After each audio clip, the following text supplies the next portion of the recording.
Assalamualaikum warahmatullahi wabarakatuh. Bismillahirrahmanirrahim. Alhamdulillahi hamdan katsiran tayyiban mubarakan fihi kama yanbaghi li jalali wajhika wa li 'azimi sultanik. Allahumma shalli ala sayyidina Muhammadin abdika wa rasulika nabiyyil ummi wa ala alihi wa sahbihi wa sallim. Na'udzu bi kalimatillahi tammati min syarri ma khalaq. Bismillahilladzi la yadhurru ma ismihi syai'un fil ardi wala fis sama' wa huwas samiul alim. Allahumma idfa' 'anal waba wal ghala wal riba waz zina wal mihan was su'al fitan ma dhahara minha wa ma batan an baladina hadha khassatan wa an sa'iril biladil muslimina 'amatan ya rabbal alamin. Nawaitu ta'alluma wa ta'lim wa tadhakkura wa tadhkir wa naf'a wal intifa' wal ifadah wal istifadah wal hasa ala tamassuki bi kitabillah wa sunnati rasulih wa du'a ilal huda wa dalalah alal khair ibtigha'a wajhillah wa mardati wa qurbihi wa thawabihi lillahi ta'ala.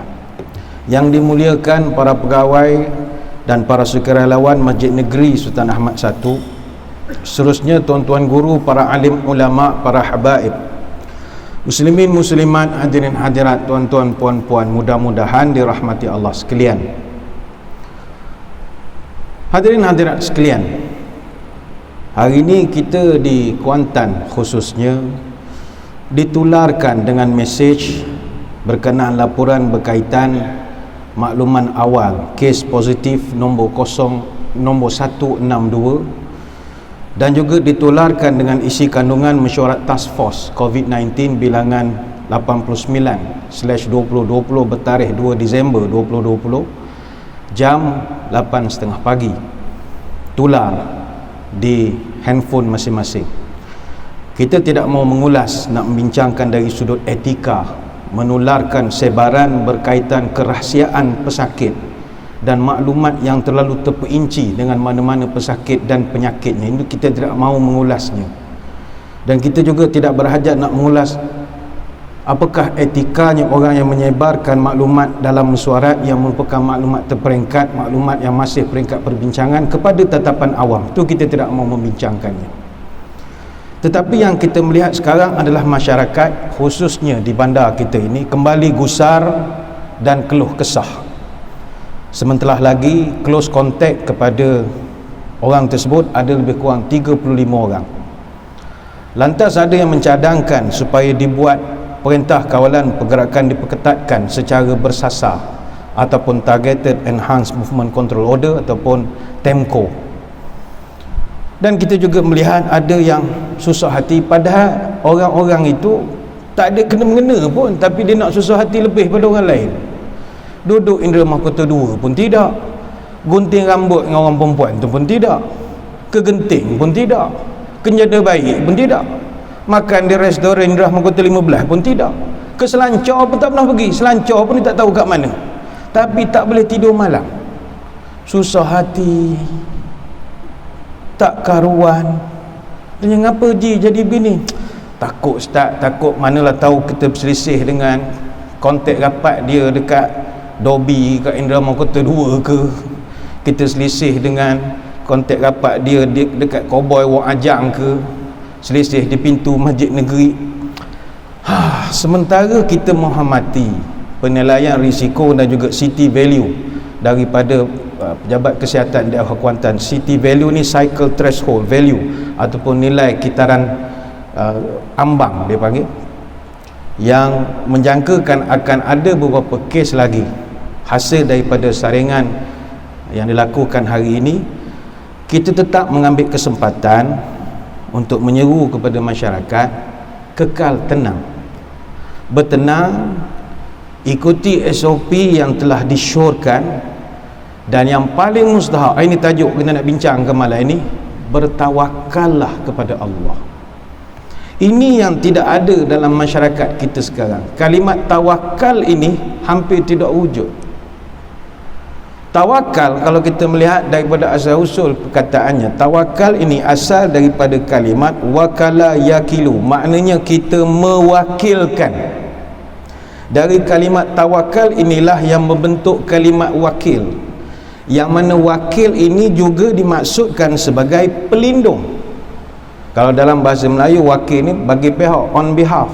Tapi kalau dalam bahasa Arab wakil juga bermakna orang yang melindungi. Sebab itu dalam Quran ada beberapa ayat, wa huwa ala kulli syai'in wakil, dan Allah lah, kepadanya lah sesuatu yang menjadikan wakil. Surah Al-An'am ayat 102. Begitu juga dalam ayat yang lain, wa kafa billahi wakila, dan cukuplah bagiku Allah sebagai wakil. Surah An-Nisa ayat 81. Dari sini kita boleh melihat bahawa tawakal ini adalah kita menyerahkan kepada Allah segala persoalan setelah kita berusaha habis sedaya upaya kita. Orang sekarang dia dah usaha habis ring, pakai masnya, bawa sejadah sendiri, berwuduk dari rumah, semayang mengikut jarak yang disyorkan, tapi kerana tawakalnya tidak ada, susah hati dia. Bukanlah kita nak mengajak seluruh masyarakat jangan susah hati, tidak, tetapi tawakal ini puncak iman. Sebab itulah orang yang tawakal, Allah janji, kata Nabi SAW, orang yang hidupnya tawakal, Allah selamatkan dia daripada hisab, masuk surga tanpa pemeriksaan. Orang tawakal. Wa'adani Rabbi Azza wa Jalla an yudkhilal jannata min ummati 70,000 bighairi hisabin wala azabin ma'a kulli alfi 70,000. Nabi menyebut Allah Azza wa Jalla telah berjanji kepada aku bahawa 70,000 daripada umatku akan masuk surga tanpa hisab, tanpa diseksa pun. Dan daripada setiap 1,000 orang jumlah tersebut, dia boleh bawa 70,000 orang lagi. Ini hadis riwayat Imam Ahmad, dan ulama hadis nama Syekh Shu'aib Al-Arnaud mengatakan hadis ini sahih dan sanadnya hasan. Artinya berdasarkan hadis ini, Nabi boleh bawa 4,900,000,000 orang untuk masuk surga tanpa hisab. Tapi siapakah orang yang layak itu? Salah satunya Nabi menceritakan orang yang mana dia ini memiliki sifat tawakal. Orang tawakal lah antara golongan yang diselamatkan daripada hisab hari kiamat. Baik itu tuan-tuan sekalian, setiap hari Allah Ta'ala mendidik kita supaya tawakal kepada dia. Masa mana kita diajar bertawakal? Setiap hari kita bangun tidur, kita nak tidur, kita nak semayang, kita nak melakukan apa-apa, kita menyebut Bismillah, dan Bismillah itu adalah tawakal. Aku bercakap dengan nama Allah, aku serahkan kepada Allah percakapanku ini. Aku melangkah, Bismillah, aku langkah dengan nama Allah. Kita semayang, Allahu Akbar, Bismillahirrahmanirrahim, dengan nama Allah aku mulakan solatku pada hari ini. Artinya kita letakkan tawakal kepada Allah. Tapi sayang, selama ini ucapan itu hanya di bibir saja. Lihatlah dalam sejarah Nabi Ibrahim alaihissalam, ketika dicampakkan ke dalam api, dia sangat bertawakal kepada Allah. Tetapi Allah ketika menyelamatkan Nabi Ibrahim, dia bukanlah menjadikan api itu terpadam, tidak, tetapi Allah selamatkan Nabi Ibrahim sahaja dalam kobaran api, sementara kayu-kayu api yang dijadikan pembakar tetap hangus. Maka gambaran itulah kita harap terjadi kepada kita. Duduklah dalam suasana apa, wabak, pandemik, darurat, perang dunia keempat, silakan. Allah takkan mengubah itu semua, tapi Allah pelihara kita. Apa sebab? Bismillah, kita tawakal kepada dia setelah berusaha. Begitu juga Siti Hajar, ketika ditinggalkan oleh Nabi Ibrahim di padang pasir, apa yang ada di situ?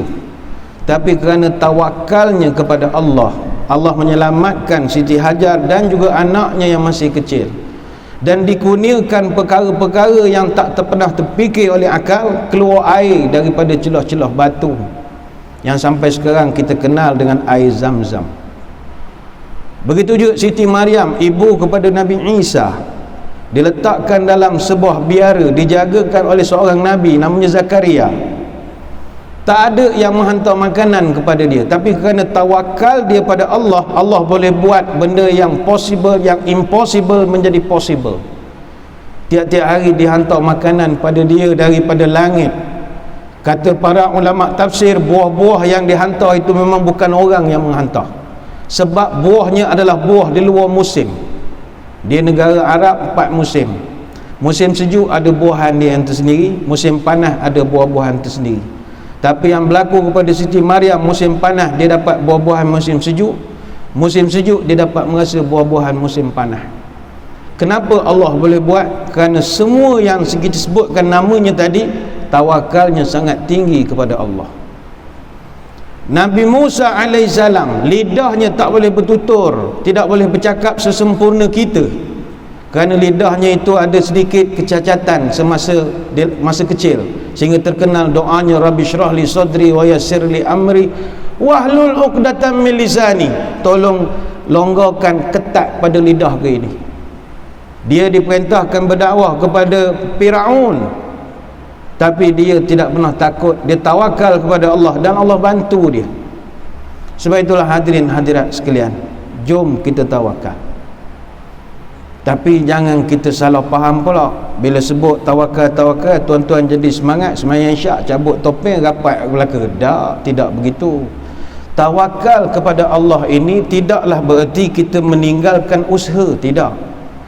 Sebab tawakal ini mesti dengan usaha. Sampai orang kata kalau nak berjaya dalam hidup kena ada duit. Bukan duit dalam arti kata fulus, DUIT, doa, usaha, ikhtiar, tawakal. 4 perkara ni boleh mencipta kejayaan.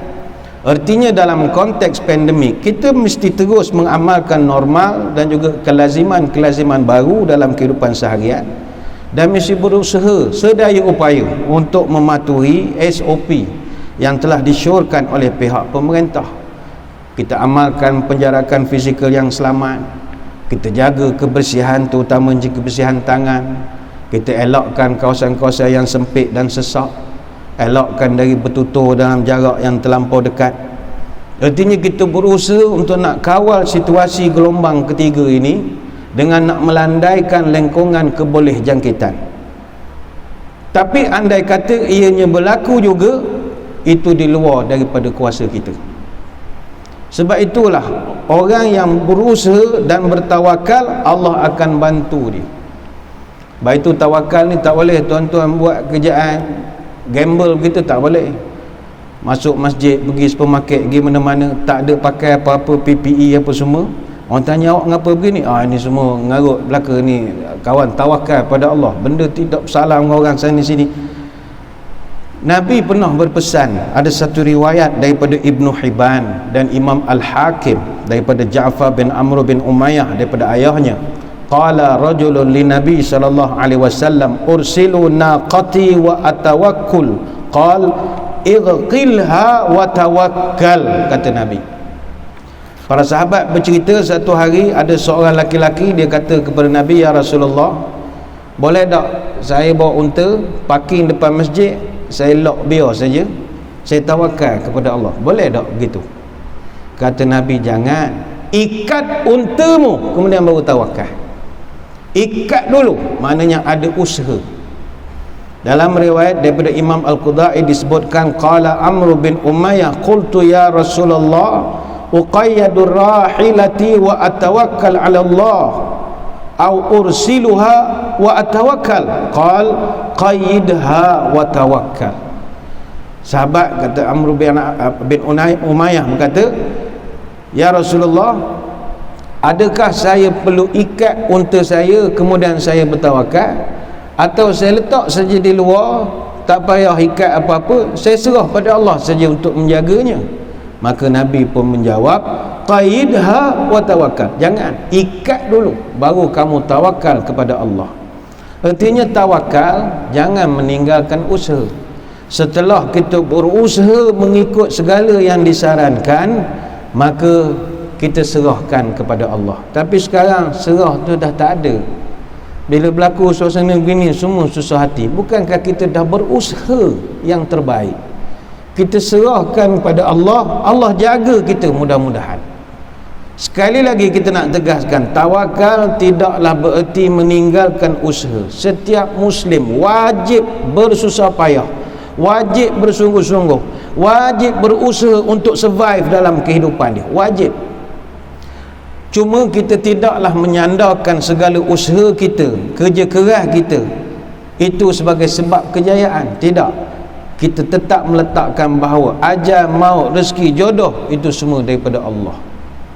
Tidaklah kita bila dah pakai pelindung, pakai tutup, segala-gala pakai, lalu kita merasa dengan memakai itu kita akan selamat. Tidak.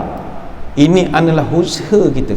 Selebihnya kita serahkan kepada Allah. Sebab yang dapat menolong kita hanyalah Allah. Dan inilah ucapan yang tiap-tiap hari kita ucapkan semasa sembahyang. Iyyaka na'budu wa iyyaka nasta'in.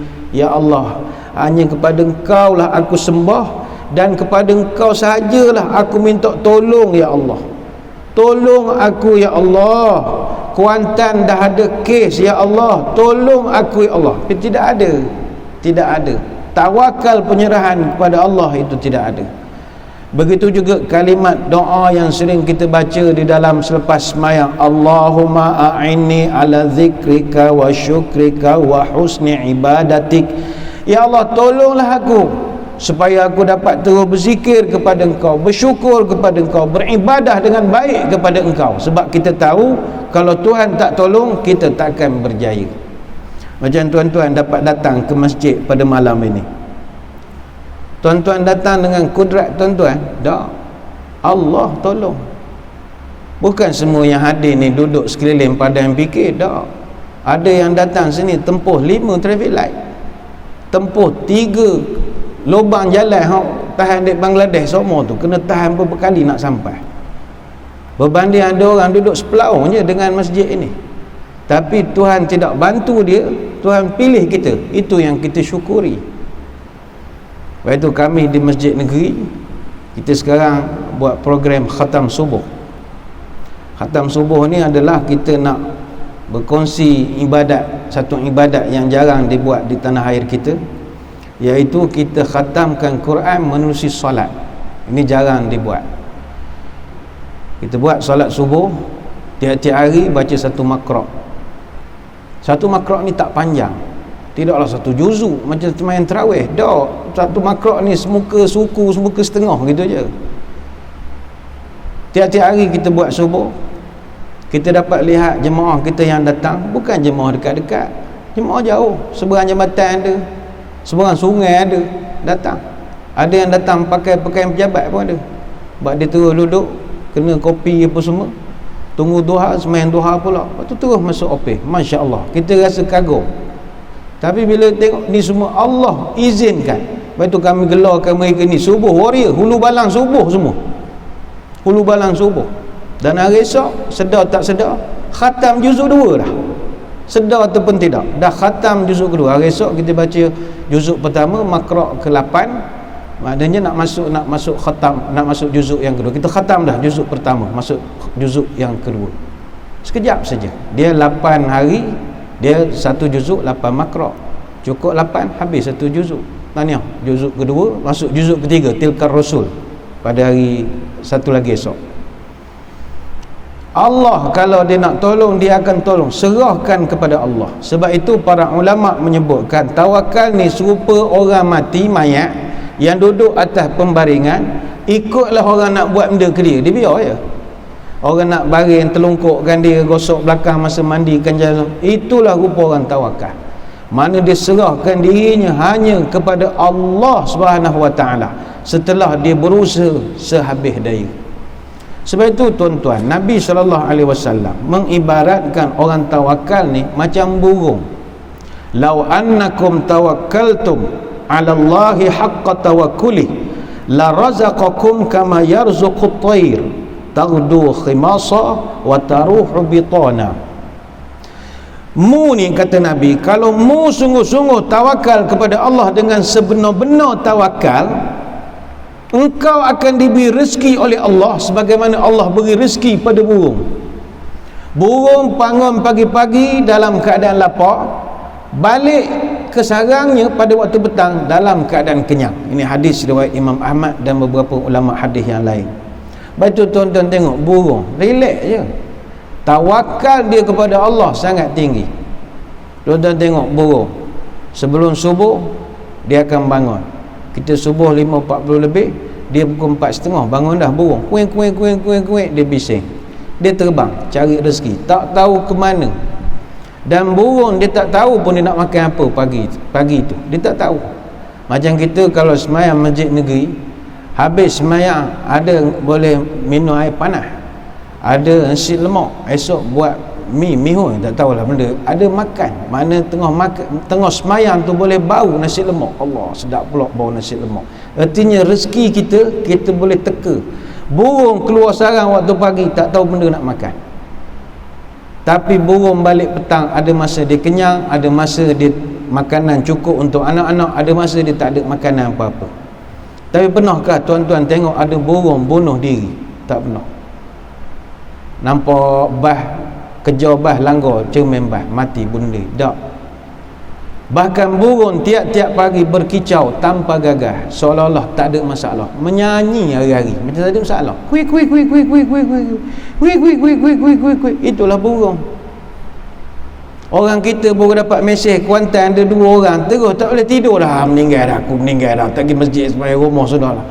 Apa teruk pada burung lagi? Kita dah bersiap yang terbaik, jaga penjarakan, ikut segala-galanya yang telah disyorkan, serah kepada Allah. Apa yang nak ditakutkan? Jangan gusar, jangan risau. Wa antumul a'lau, kata Allah Ta'ala, mu tinggi kalau mu percaya pada aku.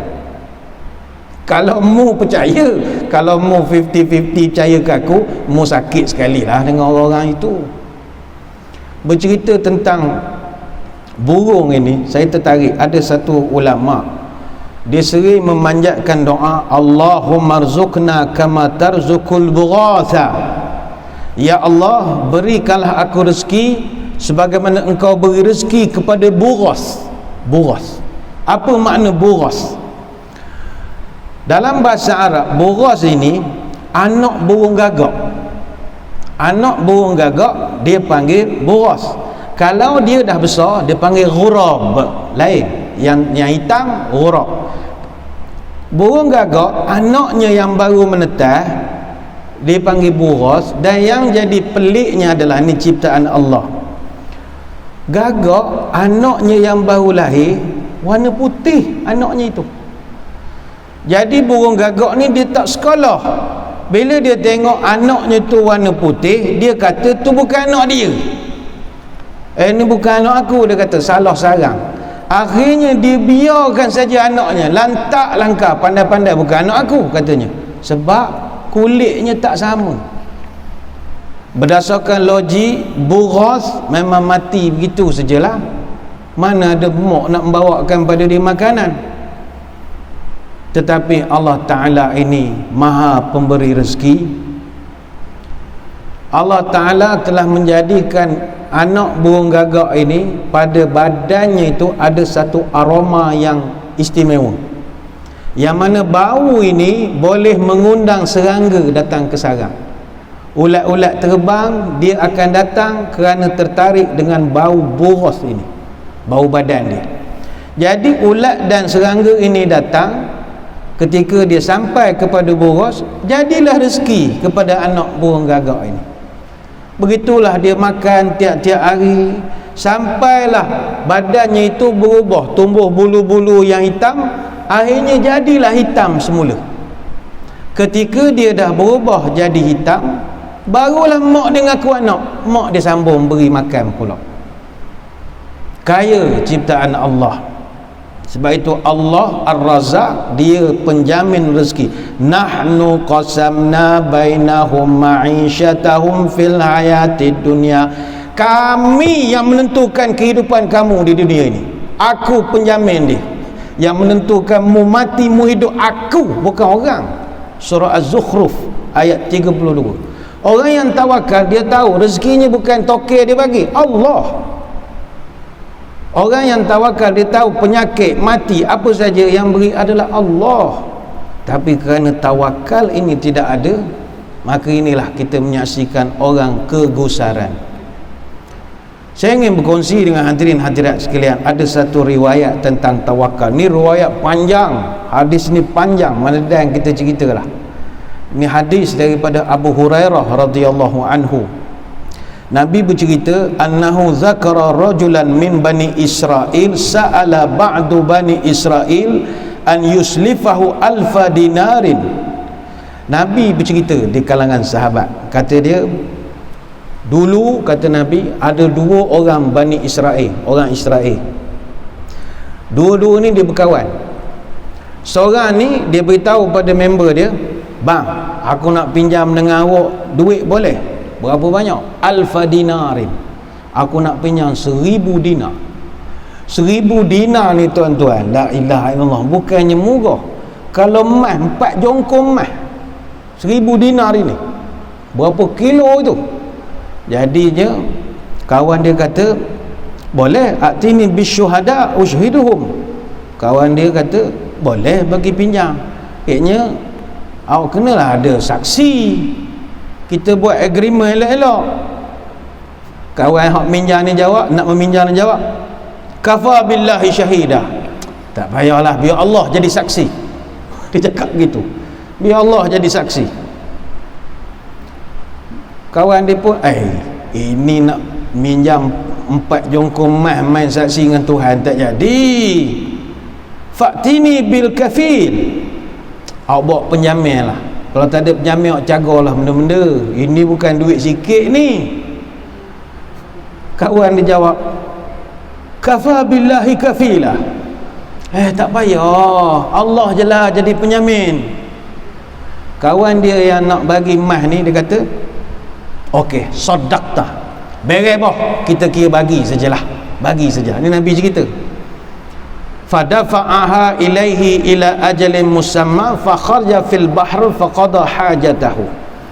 Jadi kawan hak dapat pinjam 1000 dinar ni tadi, dia pun janji sampai masa tertentu, entah setahun ke berapa ke, kawan janji akan bayar pada awak.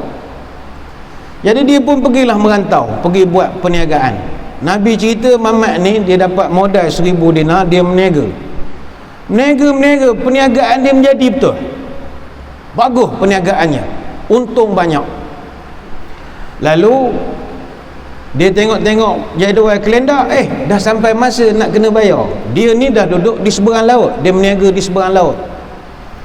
Jadi Nabi pun cerita, orang tu pun sampai masa dia pergi semula tepi laut, nak cari pengangkutan balik ke negeri dia yang asal, sebab nak bayar 1000 dinar ni. Tetapi Nabi bercerita, summal tamasa murakkaban yarkabuha yaqdamu alaihi lil ajali allazi ajalahu falam yajid murkaban. Sampai tepi laut, dia tengok tak ada bot sebiji pun. Mungkin masa tu musim tengkujuh, air besar ke apa, tak ada orang nak bawa. Dia kata, sudahlah, aku ni dah berjanji ni, cukup masa dah ni.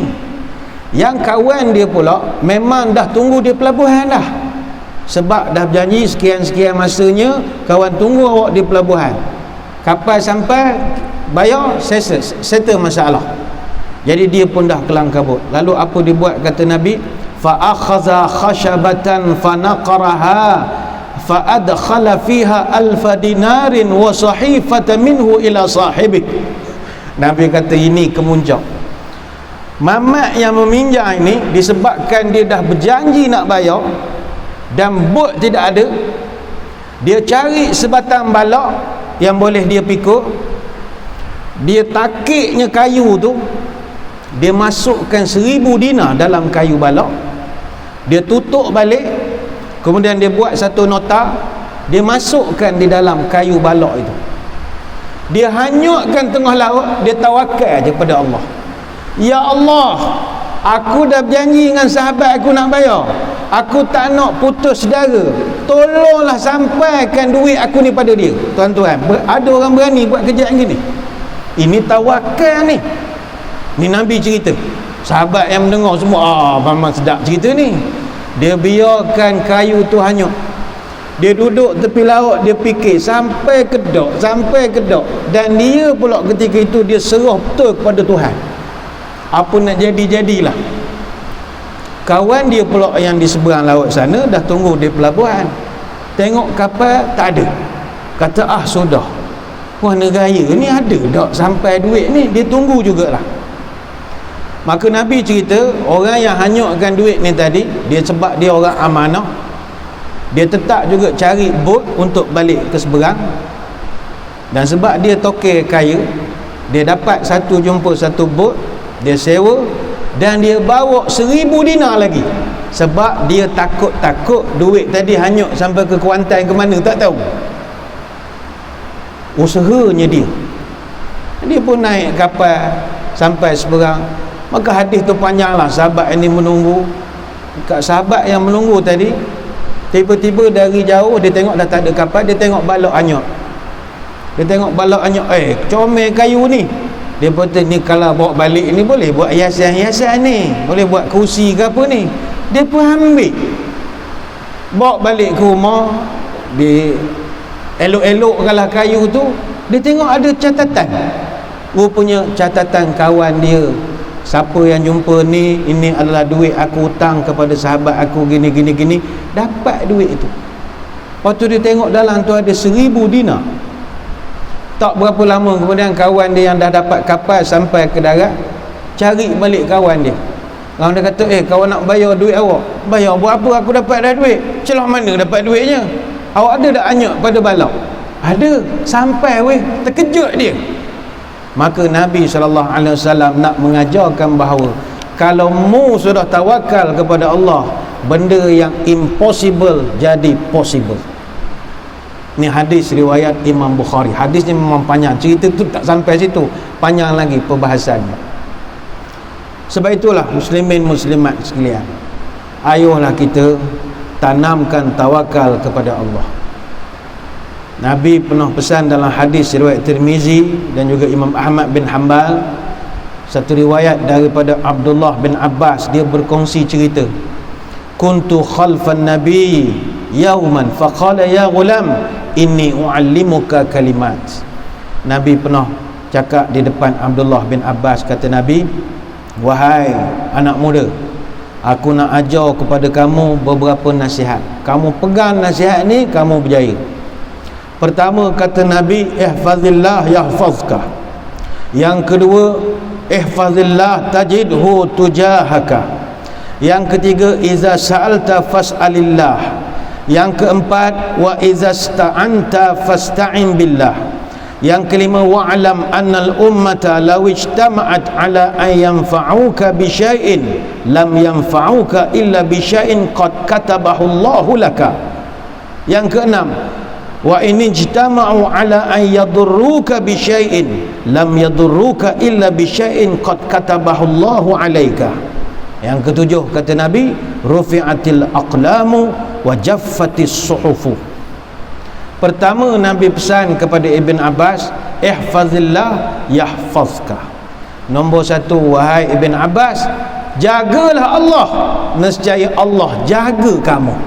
Jaga Allah, Allah jaga kamu.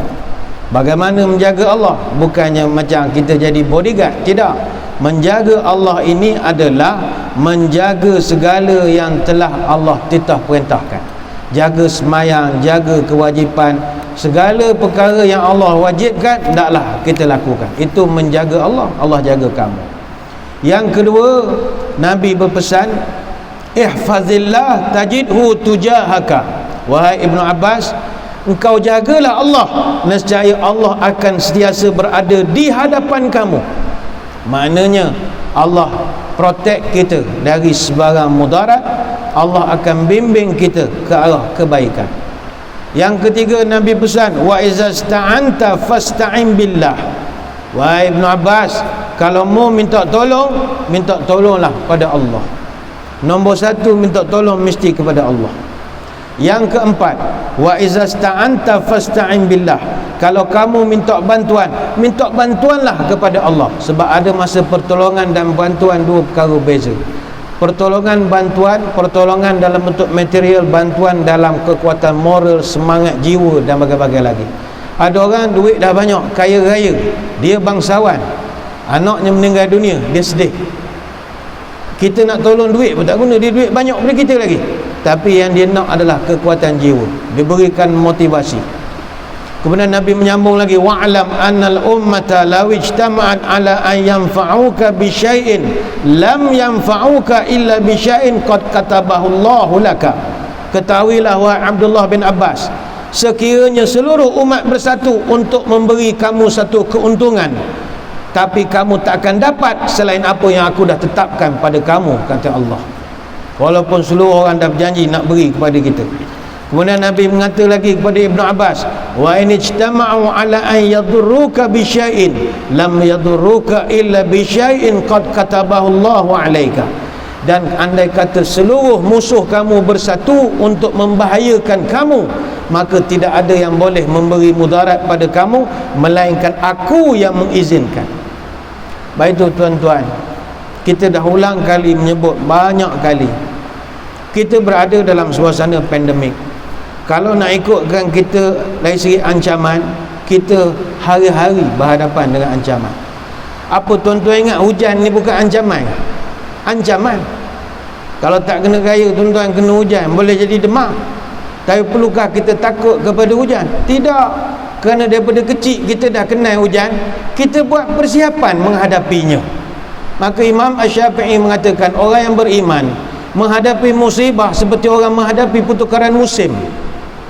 Macam kita orang Pantai Timur, start hujung tahun musim tengkujuh, kita jadi reti. Kalau yang bawa motor, wajib dalam baku ada baju hujan, kita jadi reti.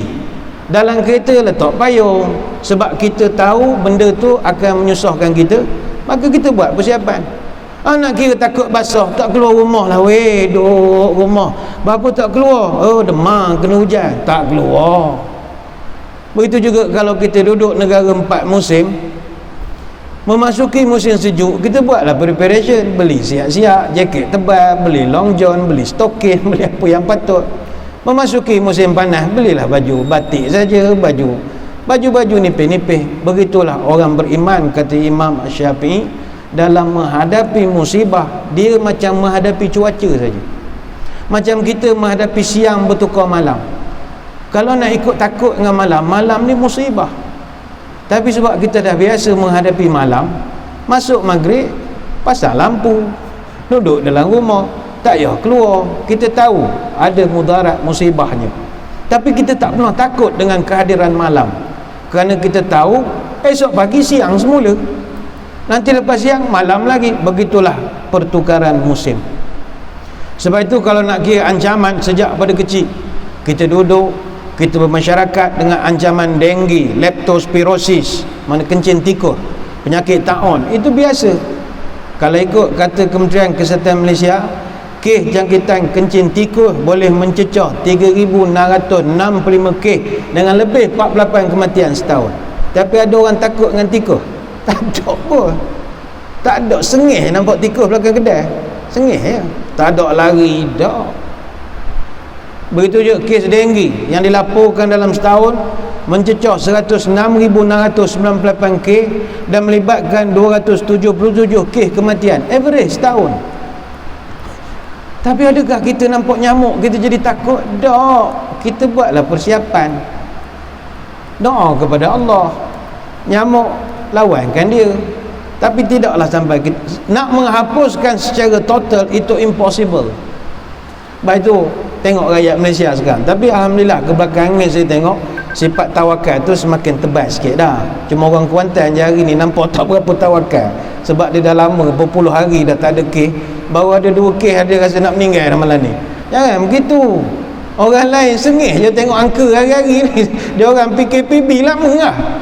Orang Kuala Lumpur, Selangor melantak angka lah Kuantan, jadi gitu je. Dulu orang kita kes sehari 100 lebih, bising lah.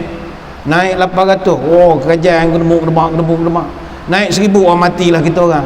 Sekarang lantak engkau lah berapa-apa, dia jadi tawakal belaka lah, serah ke Tuhan. Dan macam tengok pasaran saham hari ni, Kuantan 2, esok kosong, lusa 4, macam tengok saham lalah dia jadi suruh Allah Ta'ala. Ini bagus. Tapi orang Kuantan pula dah jadi takut tak tentera. Jangan. Kementerian Kesihatan pun mengakui kita akan duduk berkawan dengan benda ini. Tak boleh sebut sangat namanya hari-hari. Benda ni musibah, penyakit apa semua, jangan sebut hari-hari. Dia macam setan. Setan makin sebut makin mengada-ngada, dia makin galak. Baik tu tuan, kalau ceramah sebut setan banyak-banyak, jin banyak-banyak, PA system kena kacau lah. Dia memang tak boleh sebut banyak. Nabi pun tak beri mengata setan, lantakkan dia je. Jadi penyakit yang kita sedang khawatiri sekarang ini, pihak Kementerian Kesihatan mengatakan mungkin selama 2 tahun lagi kita akan berhadapan. Untuk hapuskan secara total, impossible. Yang boleh kita lakukan adalah flatten the curve, melandaikan lekuk keboleh jangkitan. Itu saja. Maka apa yang kita nak takutkan, InsyaAllah kita teruskan. Dia pun sebut dengue is part of our community and we learn to live with them. Dengue pun sebahagian yang kita takut, tapi kita dah belajar bagaimana berhadapan dengan mereka. Begitulah sedikit sebanyak yang kita sembang-sembangkan malam ini. Yang penting, biarlah ketakutan kita ini ketakutan yang berilmu. Takut kepada kes-kes yang meningkat, silakan, tetapi biarlah takut dengan berilmu. Sebab ketakutan tanpa ilmu melahirkan paranoid.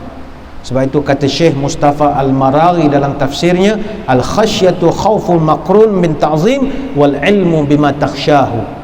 Takut ini mestilah diiringi dengan menggantung diri kepada Allah dan memiliki ilmu terhadap benda yang ditakuti. Kita takut kepada denggi, kita kena kenal sifat nyamuk.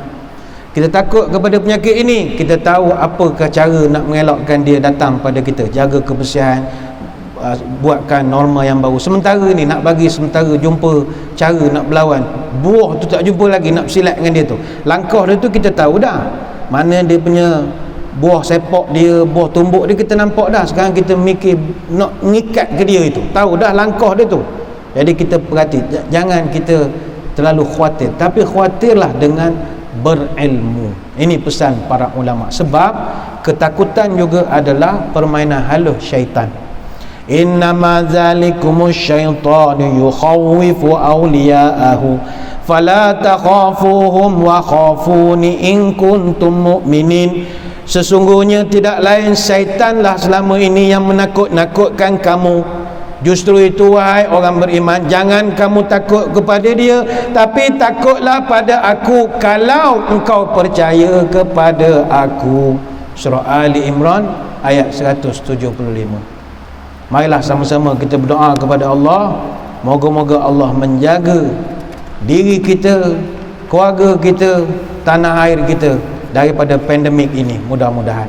Sebelum kita berpisah, marilah kita menadahkan tangan berdoa, moga Allah pelihara majlis kita ni dari sebarang perkara yang musibah ini, dan Allah jagalah diri kita khususnya. A'udzubillahi minasyaitonirrajim. Bismillahirrahmanirrahim. Allahumma salli wa sallim ala Sayyidina Muhammadin wa ala alihi Sayyidina Muhammad. Allahumma arzuq baladana Pahang Darul Ma'mur khasatan wa sa'ira biladil muslimin amatan as-sakha wan nama wal rakha wahfazha bihifdzika min kulli makruh ya rabbal alamin. Allahumma inna na'udzubika minal baras wal junun wal juzam wa min sayyi'il asqam wa na'udzu bi kalimatillahi tammati min syarri ma khalaq. Ya kafi ya syafi ya wafi ya hamid ya majid, idfa' anna kulli ta'bin syadid wakfina minal haddi wal hadid wal mardi syadid wakshif anna minal bala'i ma la yakshifuhu ghairuka. Allahumma inna nastaghfiruka innaka kunta ghaffara. تحصنا بذي العزة واعتصمنا برب الملكوت وتوكلنا على الحي الذي لا يموت.